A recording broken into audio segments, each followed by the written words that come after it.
Audio Jungle.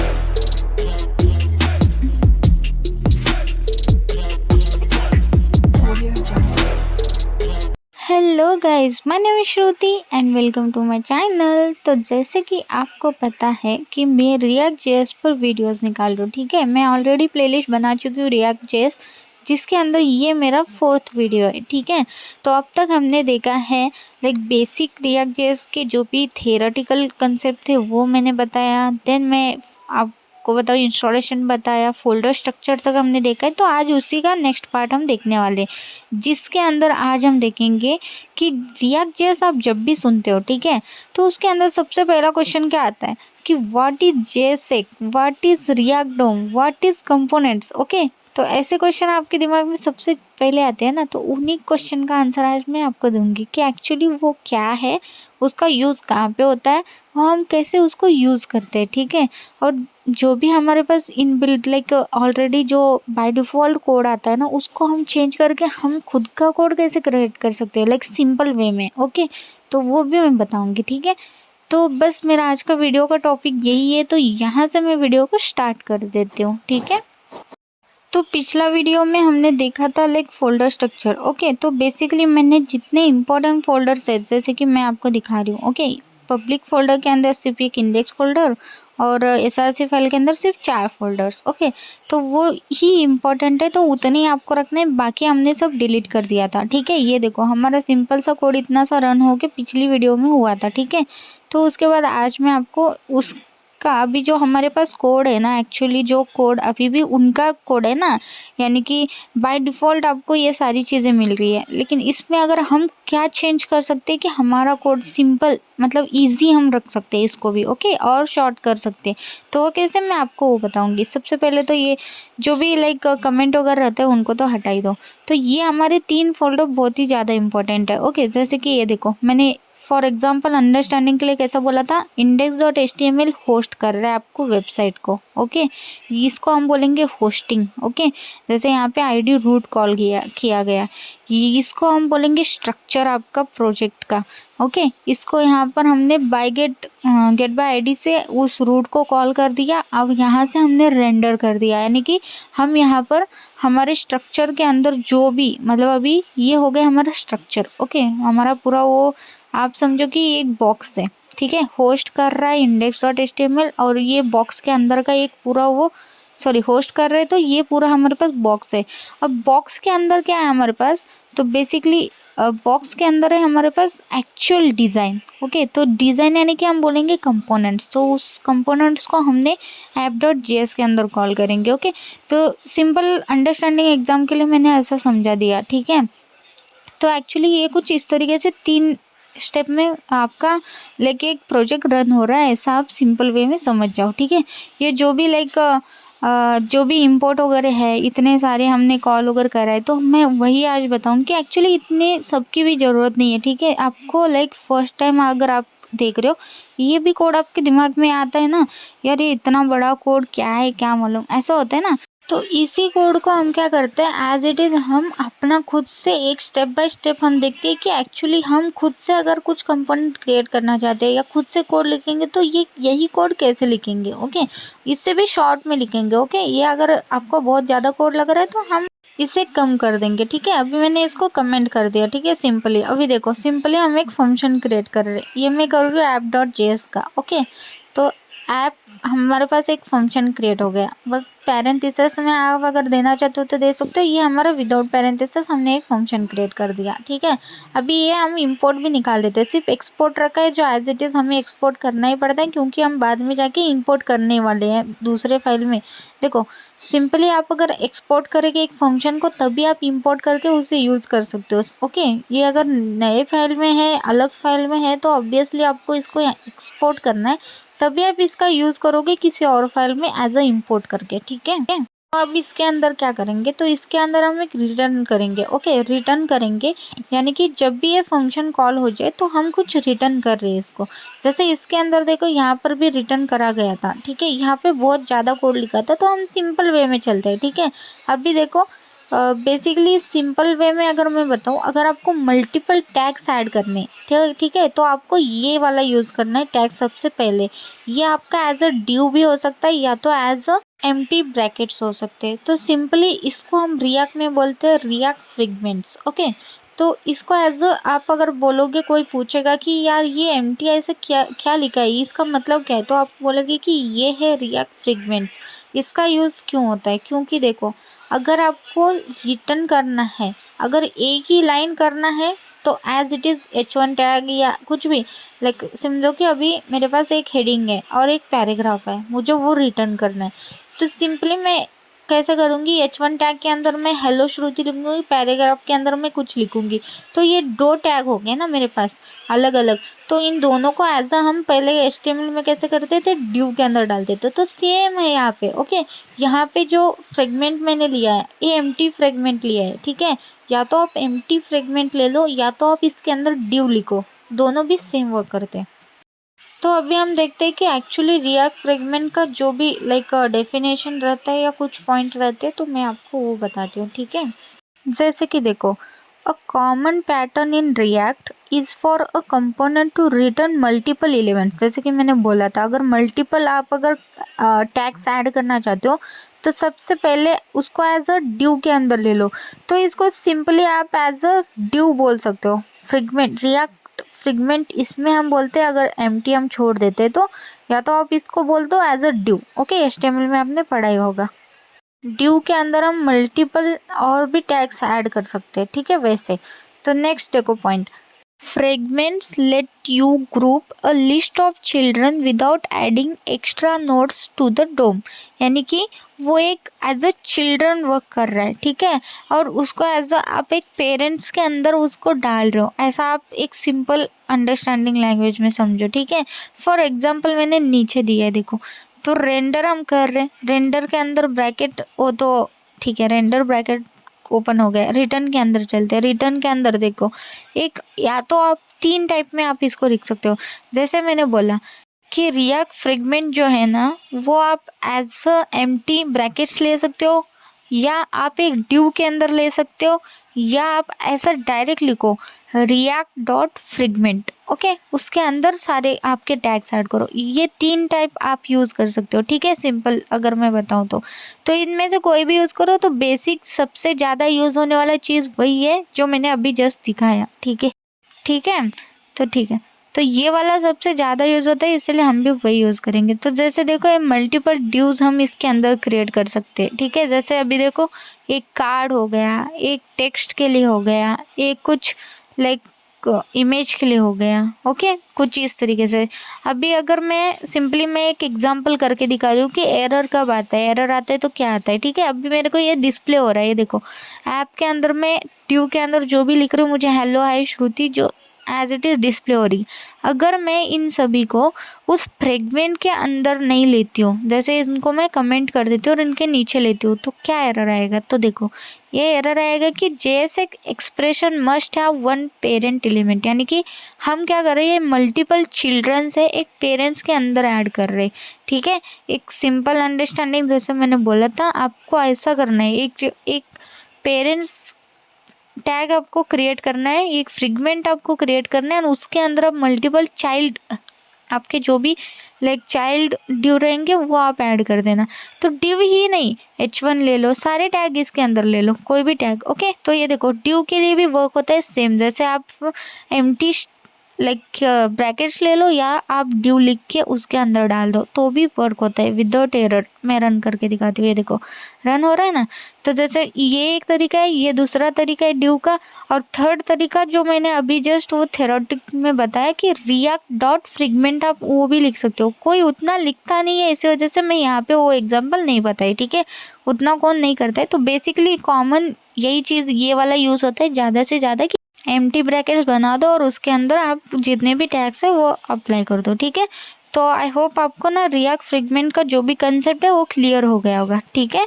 तो react fragment के साथ आपको ये समझ में आ गया, जो बाय डिफ़ॉल्ट हमें कोड मिल रहा था उसको हमने डिकोड करके कितना इजीली हमने दिखा दिया कि आप अपना खुद का ऐसे कंपोनेंट के अंदर खुद आप कोड कर सकते हो, ठीक है, इस तरीके से। मतलब इन फ्यूचर तो आप खुद के कंपोनेंट बनाओगे, तो खुद के कंपोनेंट जब आप बनाओगे तो इसी तरीके से बनाओगे। इसी के अंदर कुछ आप कोड लिखोगे, जैसे कि कार्ड बनाना है तो इसी फ्रेगमेंट के अंदर एक कार्ड का कोड रहेगा। जैसे कार्ड के अंदर एक इमेज रहेगा, टेक्स्ट रहेगा, बटन रहेगा, तो इसी फ्रेगमेंट के अंदर ऐसे ड्यू मल्टीपल ड्यू बना के उसके अंदर इमेज, टेक्स्ट और बटन दे सकते हो। और इसको आप एज अ अभी ऐप डॉट जेएस है तो कार्ड डॉट जेएस बन जाएगा आपका कंपोनेंट के अंदर, और इस कंपोनेंट को आप कहीं पर भी यूज़ कर सकते हो। ठीक है, ये मल्टीपल आप ऐसे यूज़ कर सकते हो। तो ये सारी चीज़ें मैं बताऊंगी आगे, लेकिन आपको एक अंदाज़ा लग गया होगा कि आपके पास जो बाय डिफ़ॉल्ट कोड आता है, अभी कितना बड़ा कोड लग रहा था ऊपर का, आप पहली बार कर रहे हो तो आपको अरे यार क्या लिखा है, क्या ऐसा वाला सीन होता है ना। इसको हमने कितना सिंपल वे में कितने लाइन में कंप्लीट कर दिया, देखा। तो ऐसे आप कर सकते हो, मतलब इनको जो भी बाय डिफ़ॉल्ट कोड मिलता है ना उसको आप कैसे चेंज कर सकते हो वो भी मैं बता रही हूँ। ठीक है, तो नेक्स्ट कंसेप्ट हम देखते हैं रिएक्ट डोम। एक्चुअली रिएक्ट डोम है क्या? ओके, सबसे पहले थेरोटिकली देखते हैं क्या है। मतलब React DOM is a package in React used to interact with the DOM. DOM means Document Object Model. It provides method to render React component into the DOM and manage updates effectively. The most common method is React DOM dot render, which takes a React element and a DOM element as argument to display content in the browser. In simple मैं बताती हूँ, react डोम most importantly use होता है as a render करने के लिए। जैसे कि आप जाके देख सकते हो इंडेक्स डॉट जेएस फाइल के अंदर हम रिएक्ट डोम का यूज़ करा है रेंडरिंग करने के लिए, यानी कि ऐप कंपोनेंट को कॉल करने के लिए। ठीक है, मैं ये सारी चीज़ें आपको बताऊंगी। एक और एक सिंपल वे में डेफिनेशन इसका देखते हैं कि रिएक्ट डोम है क्या। ओके, तब भी React DOM is a tool in React that help put your React code onto a web page. It takes the things you created using React and place them into a actual HTML of your website so user can see them. In simple इसको समझते हैं। ठीक है, react डोम actual में क्या कर रहे हैं, देखो। आप सिंपली क्या कर रहे हो, रिएक्ट का कोड लिख रहे हो, ठीक है, आपके वेबसाइट के अंदर। तो एक्चुअली रिएक्ट डोम क्या कर रहा है, उस वेबसाइट का जो भी कोड है, रिएक्ट का कोड है, उसको एक्सेस कर रहा है HTML में, और वो यूज़र को दिखा रहा है कि ये वेबसाइट है जिसके अंदर HTML यूज़ हुआ है। ठीक है, यूज़र को डिस्प्ले कर रहा है वो उसका यूज़ करके। तो रिएक्ट डोम कुछ इस तरीके से वर्क कर रहा है। ठीक है, तो रिएक्ट डोम का भी हम एग्जांपल देख लेते हैं। ठीक है, सबसे पहले ये देखो, मैं ऊपर का एक कोड निकाल देती हूँ ऐप जेएस में, जो हमने जस्ट अभी क्रिएट करा है उसको फाइनल रखते हैं। ठीक है, तो यहाँ पे देखो इंडेक्स डॉट जेएस के अंदर मैंने बोला था रेंडर के लिए यहाँ पर हमने रिएक्ट डोम का यूज़ करा है। ठीक है, तो यहाँ पर ठीक है, यहाँ पे कॉल किया गया है देखो रिएक्ट डोम को। ऊपर सबसे पहले इंपोर्ट करना है। अगर आप कहीं पर भी रिएक्ट डोम का यूज़ करते हो, ओके, तो आपको सबसे पहले इंपोर्ट करना पड़ता है। तो यहाँ पे देखो रिएक्ट डोम डॉट क्रिएट रूट करके देन उसको रूट को रेंडर करा है। ठीक है, तो जैसे मैंने बोला था ऑलरेडी कि अगर आपको रेंडर करना है, मोस्टली यूज़ किस लिए होता है रिएक्ट डोम, एक रेंडरिंग करने के लिए। तो रेंडर करा है उसने कंपोनेंट्स को। तो कंपोनेंट्स कौन सा है, हमारा ऐप कंपोनेंट। आपको नहीं लग रहा है कि ये जो हमने 6 नंबर का लाइन है एज अ हम अगर सिर्फ जावास्क्रिप्ट में लिखते विदाउट रिएक्ट डोम का यूज़ करके तो कैसा ये वर्क होता है? चलो देखते हैं। जैसे कॉन्स्ट रूट है और मैं ये सिर्फ ऐसा लेती हूँ कि document dot get element by ID root. Okay, तो सिंपल मैंने रूट को रेंडर कर लिया विदाउट रिएक्ट डोम यूज़ करे। रिएक्ट डोम क्या कर रहा था, रेंडर कर रहा था। अगर मैं ऐसे ही लिख देती हूँ तो देखो कुछ आ ही नहीं रहा, यानी कि उसने रेंडर तो कर दिया ऐप को, ओके, लेकिन उसके अंदर के कंटेंट हमें डिस्प्ले नहीं हो रहे। क्यों नहीं हो रहे? जावास्क्रिप्ट यहाँ पे क्या कर रहा है, रूट डॉट रेंडर तो हमने कर दिया, कंपोनेंट को रेंडर कर दिया सिंपली, उसके अंदर जो कोड है वो एक्चुअली रिटर्न कर रहे हो वो एक्सेस ही नहीं हो रहा। तो रिएक्ट डोम ये भी तो काम कर रहा है ना आपका, कि आप जो भी रिएक्ट में कोड लिखो उसको एज अ वो एक्सेस करता है एंड देन उसको वो HTML के थ्रू वेब पेज में आपको डिस्प्ले करता है। जैसे यहाँ पे ड्यू लिखा है हमने, इसको तो उसने एक्सेस ही नहीं करा जावास्क्रिप्ट ने। अगर मैं यही चीज़ रिएक्ट डोम यूज़ करके करती हूँ, ओके, तो रिएक्ट डोम यूज़ क्या करती हूँ, तो मुझे जो भी मैं HTML टैग के अंदर जो भी मैं रिटर्न करती हूँ वो सारी चीज़ें मुझे दिखती है, ये देखो। तो ये इसी वजह से मैंने अभी जो एक्सप्लेन करा था ना वही चीज़ मैं यहाँ पे करके दिखा रही हूँ, बस इतना सा। तो आपको समझ में आ गया एक्चुअली रिएक्ट डोम क्यों यूज़ होता है और किस लिए इम्पोर्टेंट है, ठीक है। तो चलो अब हम क्या करते हैं, ये जो है ना index.js फाइल, इसको भी हम शॉर्ट में कैसे हम खुद का लिख सकते हैं वो देखते हैं, ठीक है। ये बाय डिफ़ॉल्ट हमारे पास आया था, तो हम जैसे इसको चेंज करें उसको भी चेंज करेंगे ताकि आपको क्लियर रहे कि आप ये भी खुद से कर सकते हो, ठीक है। सबसे पहले आपको क्या करना है, आपको रिएक्ट को इंपोर्ट करना है, ठीक है, क्योंकि हम रिएक्ट का यूज़ करने वाले हैं। तो रिएक्ट के साथ आपको रिएक्ट डोम भी इंपोर्ट करना है, ओके। तो ये दो चीज़ें यहाँ पे इंपोर्ट करनी है, ओके, ये याद रखो हमेशा। रिएक्ट हमारे पूरे पैकेजेस आ गए रिएक्ट के, और रिएक्ट डोम किस लिए, क्योंकि हमें रेंडर करने कंपोनेंट को रेंडरिंग करनी है, तो इसलिए हम हमेशा index.js के अंदर ये दो पैकेजेस इंस्टॉल मतलब इंपोर्ट करेंगे ही करेंगे, ठीक है। ये दो तीन चीज़ें होगी हमारी। सो नेक्स्ट हम क्या करेंगे, नेक्स्ट हम एक वेरिएबल क्रिएट करते हैं, जैसे कॉन्स्ट, ओके, रूट बोल के, ओके। यहाँ पे आप कुछ भी नाम दे दो, ऐसा कुछ नहीं कि रूट ही लिखना है, तो बेसिकली रूट ही लिखते हैं क्योंकि हमारे रूट फाइल को हम एक्सेस कर रहे हैं, तो बस इसी वजह से, ठीक है। उसके बाद हम क्या करेंगे, रिएक्ट डोम को कॉल करेंगे डॉट क्रिएट रूट, क्योंकि हम एक रूट क्रिएट कर रहे हैं। तो ये बेसिकली सेम कोड रहेगा, document dot get element by ID, और आईडी आपको क्या देनी है, आईडी आपको देनी है index.html के अंदर जो आपने ड्यू पास किया है ना, ये वाली आईडी पास करनी है। तो यहाँ पे कुछ भी नाम हो सकता है, जैसे रूट 1 लिखो या यस लिखो या श्रुति लिखो, तो यहाँ पे आईडी आपकी मर्जी है। हम यहाँ पे बेसिकली श्रुति हमारा रूट का नेम रखते हैं, और मैंने उसको पास कर दिया, ठीक है। यहाँ पे कुछ भी नेम आप अपने हिसाब से भी दे सकते हो, ऐसा नहीं कि रूट है तो रूट ही देना है, ठीक है। तो नेक्स्ट हम क्या करेंगे, तो रूट को हम कॉल करेंगे ना, तो रूट को क्या करना है लेके, तो रूट को हमें रेंडर करना है, यानी कि हम चाहते हैं कि यहाँ पर हम एक कंपोनेंट को कॉल करें, ओके। एक कंपोनेंट, मल्टीपल कंपोनेंट, ऐसा कुछ भी, ओके। लेकिन हम यहाँ से रेंडर करना चाहते हैं, इसके पेज के बाद हम इस पेज पर चले जाए, ओके, ऐसा। तो रेंडर का मतलब यही है कि इस पेज से आप उस पेज पर चले जाओ, रीडायरेक्ट, अगर सिंपल में बताओ तो ऐसा आप बोल सकते हो रेंडरिंग को, ठीक है। डॉट हम रेंडर करेंगे, तो रेंडर के ब्रैकेट्स ओपन एंड क्लोज, इसके अंदर हम एक कंपोनेंट क्रिएट करेंगे, ओके। जैसे हमारे पास ऑलरेडी कौन सा कंपोनेंट है, app.js बोल के एक कंपोनेंट हमारे पास है, index.js के अंदर हम इसको कॉल कर सकते हैं, ठीक है, इस वाले app.js वाले को। लेकिन अब मैं क्या करती हूँ, मैं एक कंपोनेंट कैसे क्रिएट करते हो वो भी मैं आपको बताती हूँ। जैसे src के अंदर मैं न्यू फाइल क्रिएट कर रही हूँ, तो यहाँ पे आप सिंपली लिखो text.js, ओके। टी हमेशा कैपिटल लिखना है, ओके। तो आप हमेशा याद रखो कि जब भी आप कोई भी कंपोनेंट क्रिएट कर रहे हो तो सबसे फर्स्ट लेटर जो है ना उसको एज अ कैपिटल ही लेना है, ठीक है। यहाँ text.js के अंदर हम क्या करते हैं, एक फंक्शन क्रिएट करते हैं, सेम नेम से आपको फंक्शन क्रिएट करना है, क्योंकि ये आसान होता है, ठीक है।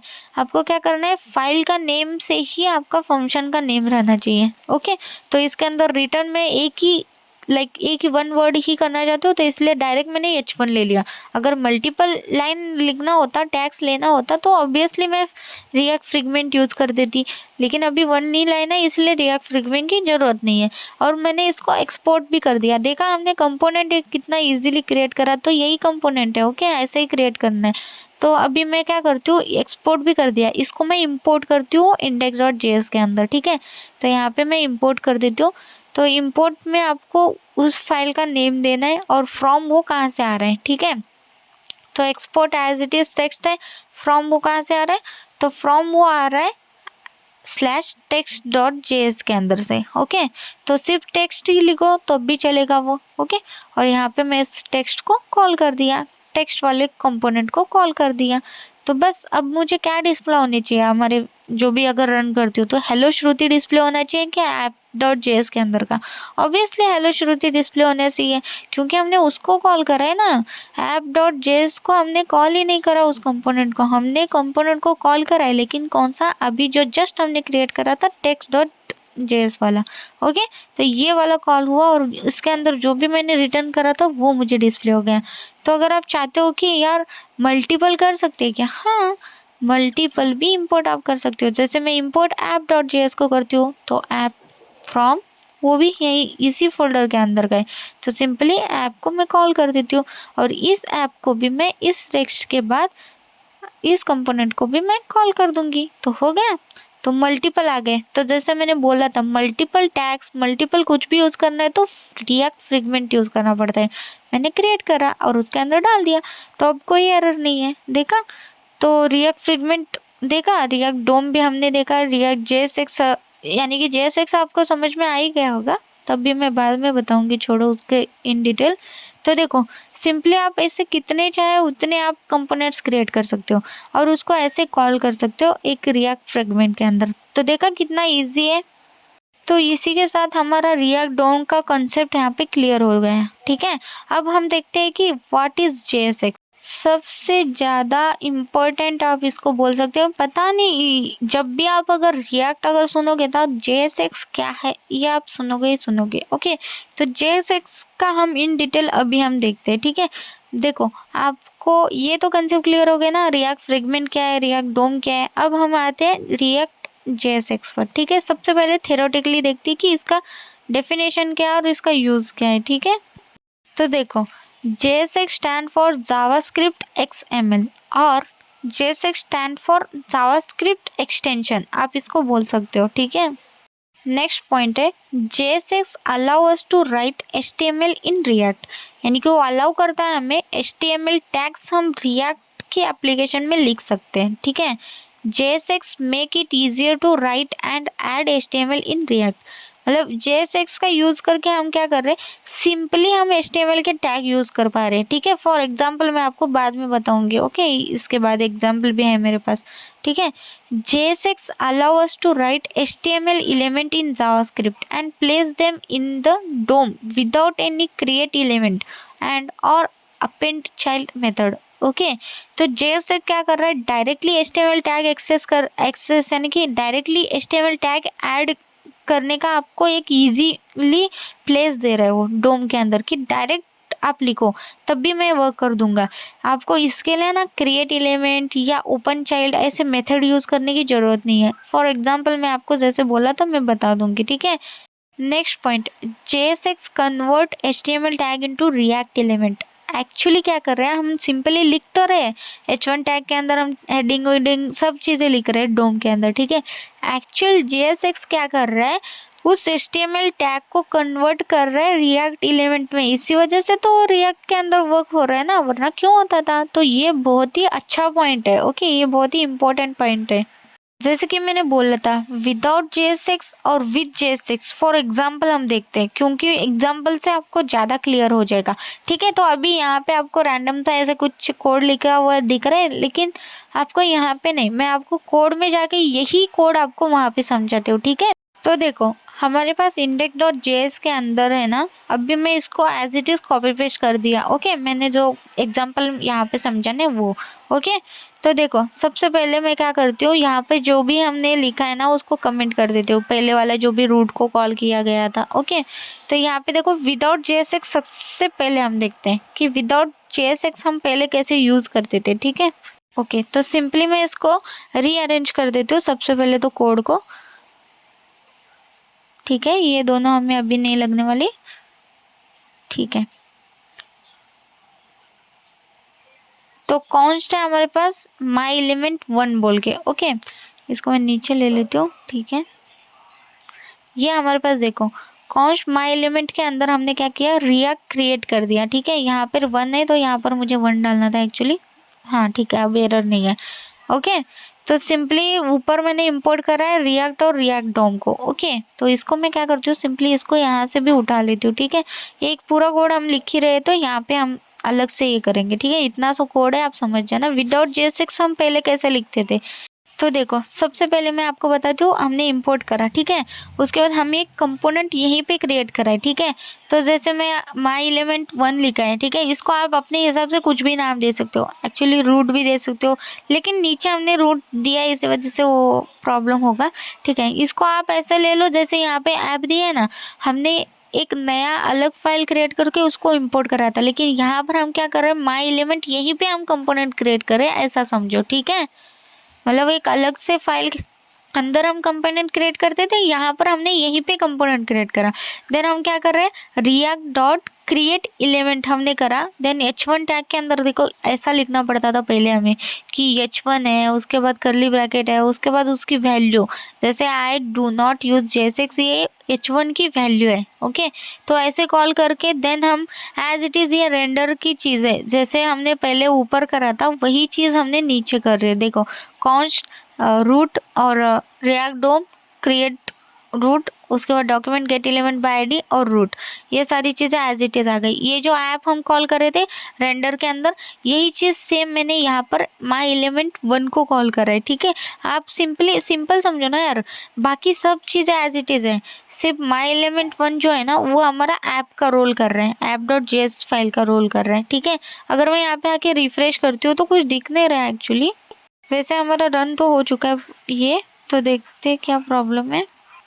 ठीक है, कोई नहीं, अभी इसको हम क्या करते हैं, कमेंट करते हैं। ये वर्किंग कोड है, बस अभी के लिए मैं क्या करती हूँ, इसी को मैं विथ JSX जो है ना उसको मैं अनकमेंट कर देती हूँ। सारी चीज़ें इसको भी हम करके रखते हैं। ठीक है, बाद में हम जो भी एरर है हम देख लेते हैं। ठीक है, तो इसको भी सेम क्या पॉइंट है इसमें और उसमें, मैं आपको डिफरेंस दिखाती हूँ।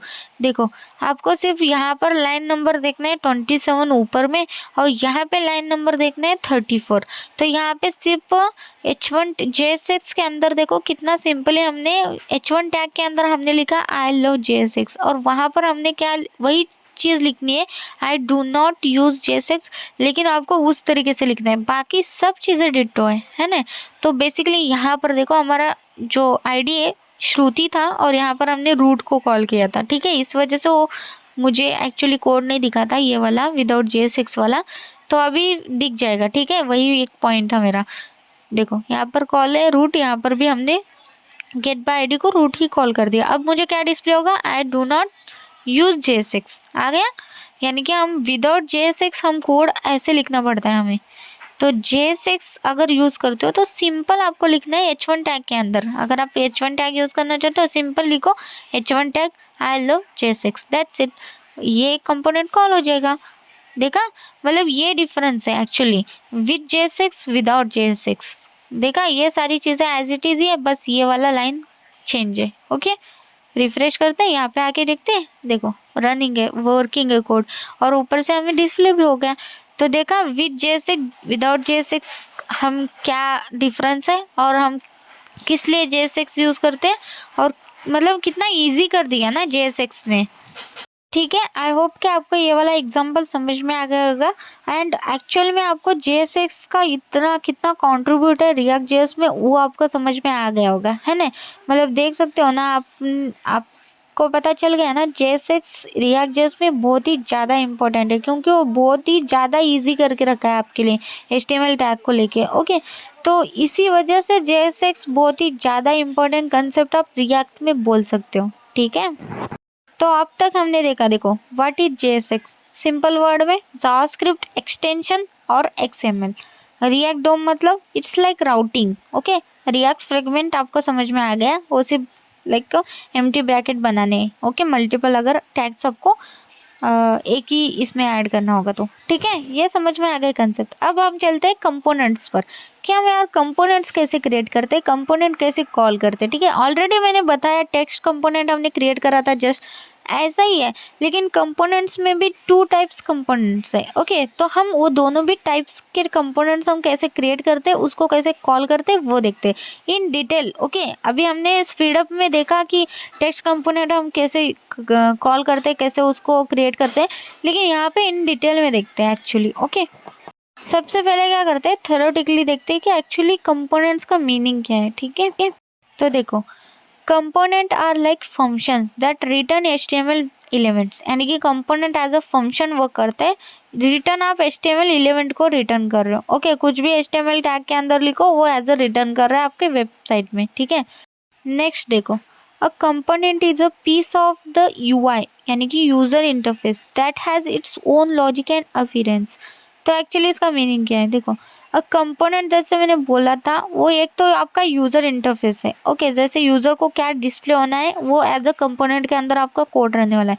वो as a button, small as amount of data as a button आप डिस्प्ले कर सकते हो, large amount of data as a page of component आप क्रिएट कर सकते हो। ठीक है, सो नेक्स्ट पॉइंट देखो, a component can be as small as button और as large as an entire page. For example अभी मैंने बोला एक स्मॉल एज बटन भी आप यूज़ कर सकते हो, as large as entire page भी आप क्रिएट कर सकते हो एज अ कंपोनेंट। ठीक है, next point, when creating a React component the component's name must start with an uppercase letter। Already मैंने बोला है, टेक्स्ट कंपोनेंट बनाते टाइम भी मैंने बोला है टी आपको कैपिटल लिखना है, क्योंकि एज अ फोल्डर का नेम ही हम फंक्शन का नेम लिखेंगे, तब हमें क्या होगा, कंफ्यूजन नहीं होगा कि ये फंक्शन का नेम सेम हमारा कंपोनेंट का नेम रहने वाला है, तो इसलिए कंफ्यूजन नहीं होता है। और कंपोनेंट का नेम हमेशा आपको फर्स्ट लेटर जो है ना उसको अपर केस में ही लिखना है। ठीक है,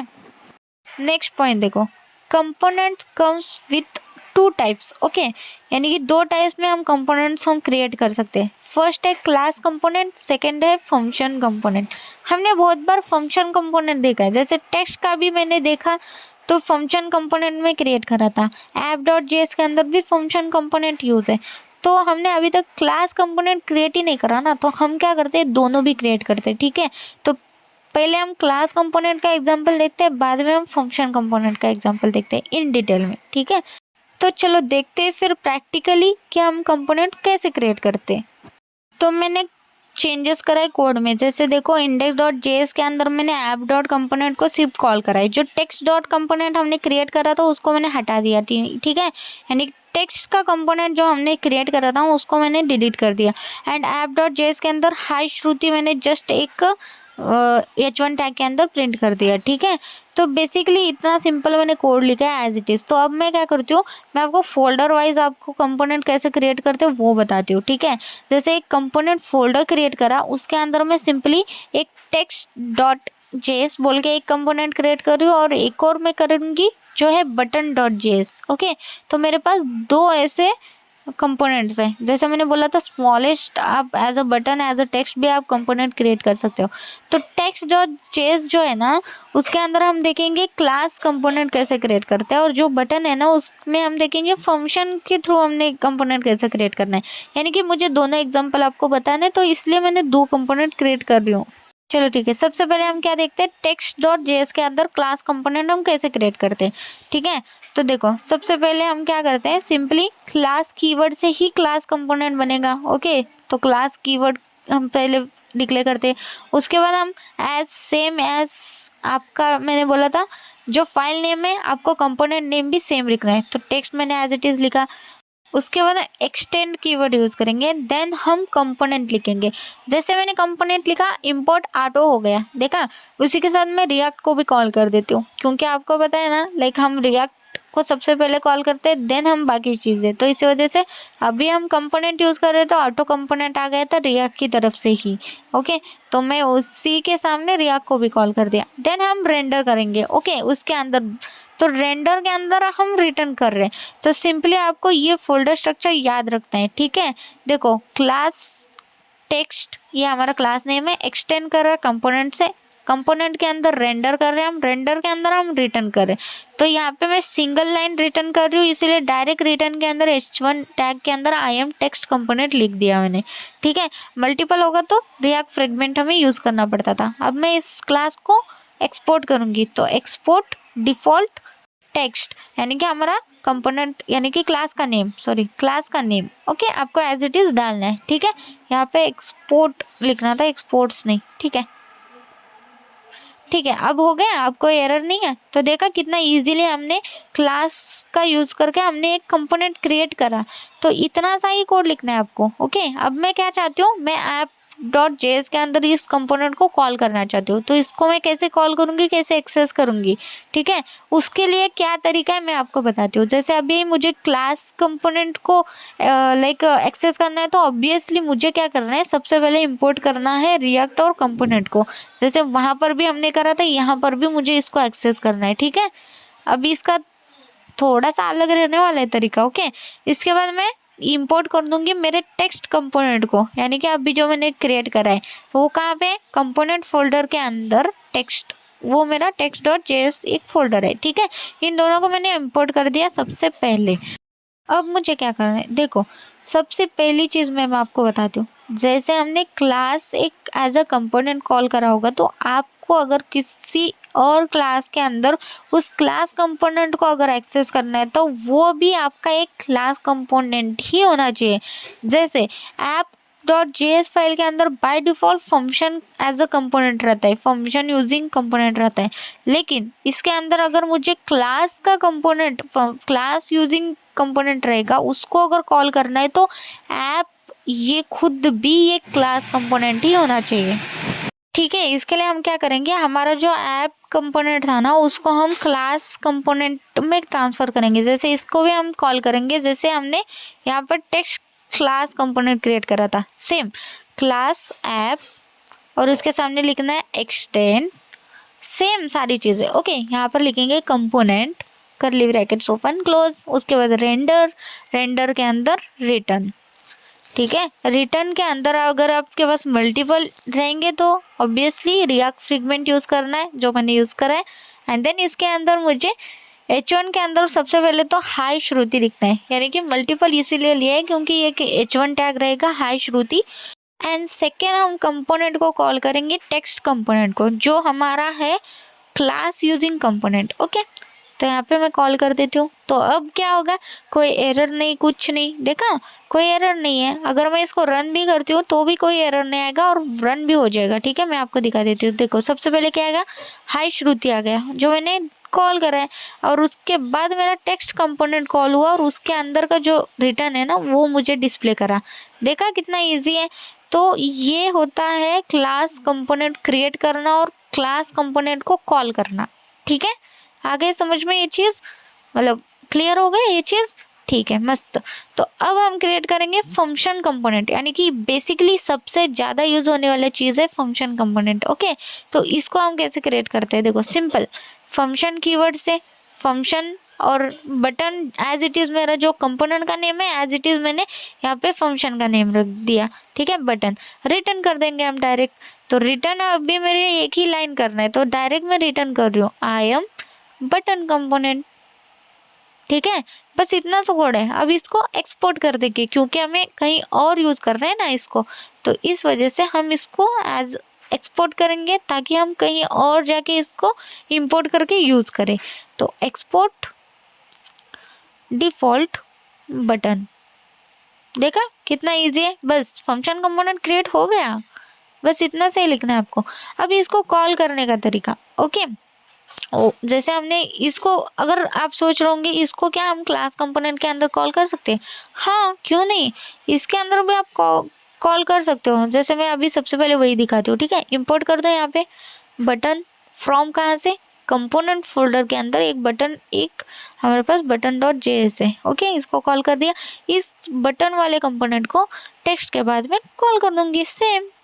तो देखा, मतलब इस वाले इसके अंदर आपके क्लास कंपोनेंट भी चलेंगे और फंक्शन कंपोनेंट भी चलेंगे। ऐसा कुछ नहीं है कि लाइक सिर्फ क्लास के कंपोनेंट ही चलेंगे। ओके, ये भी आप कर सकते हो। ठीक है, तो सिंपल वे में अगर मैं बताऊँ, ये तो हो गया, ये तो आपके समझ में आ गया होगा कि इसमें दो दो चीज़ें भी कॉल हो सकती है। ठीक है, अगर आप क्लास कंपोनेंट में कॉल करते हो तो।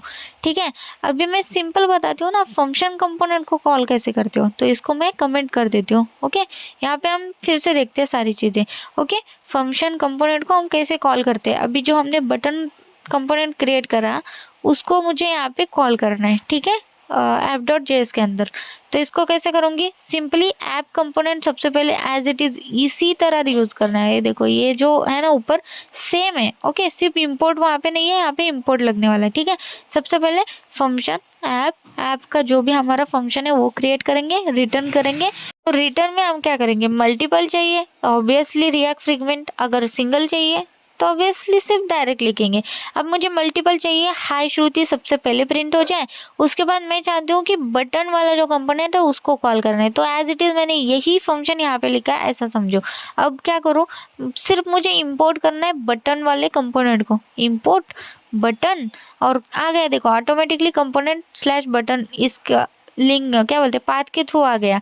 अब इसको कॉल करना है, सिंपली आपको बटन कंपोनेंट को ऐसे कॉल कर देना है, दैट्स इट। ये देखो, ये इजी है ना ज़्यादा, एंड देन मैं यहाँ पे आती हूँ सक्सेसफुली रन है और यहाँ पे आके देखती हूँ तो हाई श्रुति भी डिस्प्ले हो रहा है, आई एम बटन कंपोनेंट वो भी डिस्प्ले हो रहा है।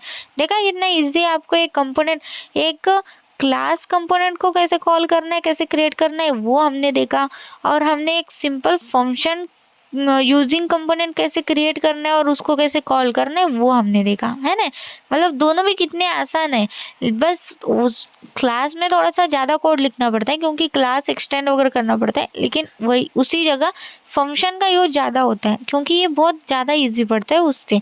और ये आप याद रखो बस, है ना। अगर आप बहुत सारे मल्टीपल आप कंपोनेंट्स क्रिएट करोगे तो इसी तरीके से आपको कंपोनेंट्स क्रिएट करने हैं, ठीक है। तो होप फिर आपको कंपोनेंट का पूरा कंसेप्ट समझ में आ गया होगा। और यहाँ पर देखो मैं सिंपली क्या कर रही हूँ, सब चीज़ें कमेंट कर रही हूँ और बाय डिफ़ॉल्ट हमारे पास जो कंपोनेंट हम क्रिएट करके रखे थे, लाइक ऐप कंपोनेंट कॉल होता था हमारा, एज इट इज़ मैं उसको क्रिएट करके रख रही हूँ बस। एंड आपको इन दोनों में डिफरेंस भी दिख रहा होगा, ये देखो ये सिंपल सा है जिसके अंदर इंपोर्ट नहीं है, इसके अंदर इंपोर्ट है, बस यही डिफरेंस है। और ये ज़्यादा वर्क होता है तो इसलिए ये याद रखो बस, ओके ठीक है। तो इसी के साथ हमारे ये आज के टॉपिक जो भी थे वो क्लियर हो चुके हैं। आई होप कि आपको कोई क्वेरी नहीं होगी। इन केस आपको कुछ भी समझ में ना आए या तो कुछ भी दिक्कत आ रही है तो कमेंट कर देना प्लीज़, मैं आने वाले वीडियोस में उसको आपको एक्सप्लेन करने की कोशिश करूँगी। तो बिल्कुल कमेंट करना मत भूलना। अगर मेरा ये वीडियो आपको पसंद आता है तो like share and subscribe to my channel. ऐसे ही मेरे रिया के वीडियोज़ आते रहेंगे तो प्लीज़ मेरे चैनल को सब्सक्राइब करके रखना, ठीक है। Thank you for watching my videos, thank you.